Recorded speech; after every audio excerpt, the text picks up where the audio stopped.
Assalamualaikum warahmatullahi wabarakatuh. Bertemu lagi dengan saya Rizky Muhammad Abi.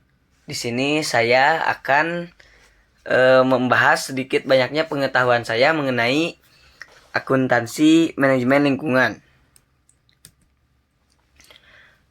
Akuntansi manajemen lingkungan merupakan satu konsep akuntansi lingkungan yang digunakan untuk mengelola biaya lingkungan yang ditimbulkan oleh produk dan proses yang dihasilkan perusahaan. Nah, untuk mencapai praktek pembangunan berkelanjutan dan eko-efisien, sudah seharusnya perusahaan melakukan usaha pengembangan produk-produk baru dan meningkatkan dari proses produksi yang ada untuk menghemat penggunaan sumber daya yang merusak lingkungan akibat aktivitas yang ditimbulkan oleh perusahaan. Penyebab peningkatan efisien. Nah, peningkatan efisien terdiri dari beberapa penyebab, di antaranya pelanggan menuntut produk-produk yang bersih. Menuntut produk yang bersih di sini produk yang dihasilkan merupakan produk yang tidak merusak lingkungan baik secara penggunaan dan limbahnya. Yang kedua, karyawan yang lebih baik dan produktif.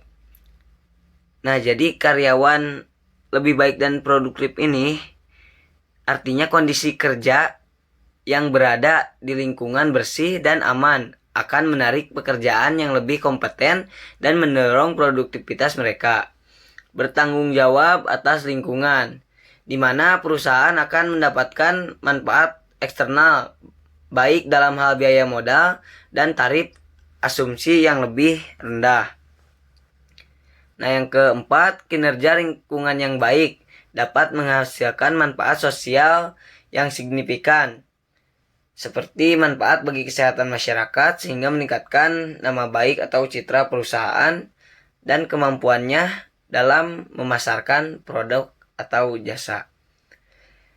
Yang kelima, berfokus dalam meningkatkan kinerja lingkungannya, yang mendorong manajer agar terus berinovasi dan menciptakan berbagai peluang yang baru.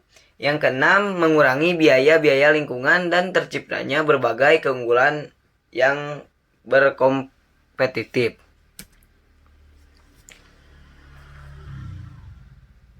Selanjutnya, yang pertama, biaya pencegahan lingkungan atau environmental prevention cost. Biaya-biaya kegiatan yang dilakukan untuk mencegah timbulnya pencemaran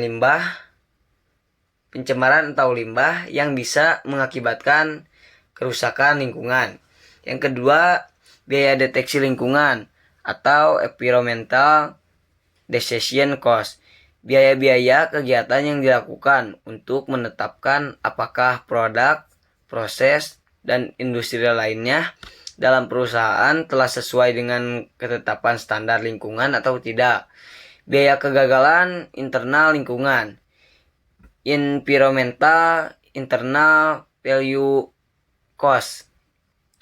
Biaya-biaya kegiatan perusahaan karena dampak yang dihasilkannya kontaminan atau mencemar dan limbah tetapi tidak dibuang ke lingkungan. Yang keempat, biaya kegagalan eksternal lingkungan atau environmental external failure cost.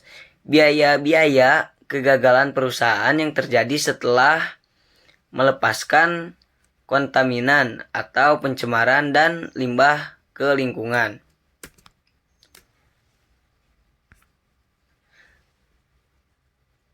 Membedakan biaya lingkungan. Pada saat perusahaan ingin menentukan pembedaan biaya lingkungan ke produk dan proses, maka hal yang perlu menjadi pertimbangan yaitu biaya produk lingkungan dan penetapan biaya lingkungan berbasis fungsional atau berbasis aktivitas. Ada 4 tahap siklus hidup hidup produk. Nah, yang pertama ekstraksi sumber daya, yang kedua pembuatan produk, yang ketiga penggunaan produk, dan yang keempat daur ulang dan pembuangan. Nah, selanjutnya 5 tujuan utama perspektif lingkungan. Yang pertama, mengurangi atau membatasi konsumsi bahan baku atau mentah.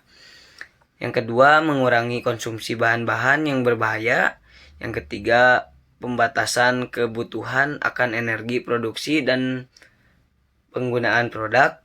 Yang keempat, mengurangi pembuangan residu atau sampah padat, cair, ataupun gas. Yang kelima, mengoptimalkan kesempatan untuk daur ulang produk. Nah, mungkin itu saja pemahaman saya mengenai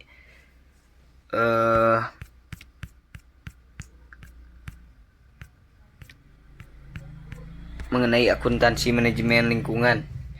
Sekian dan terima kasih. Wabillahi taufiq wal hidayah. Wassalamualaikum warahmatullahi wabarakatuh.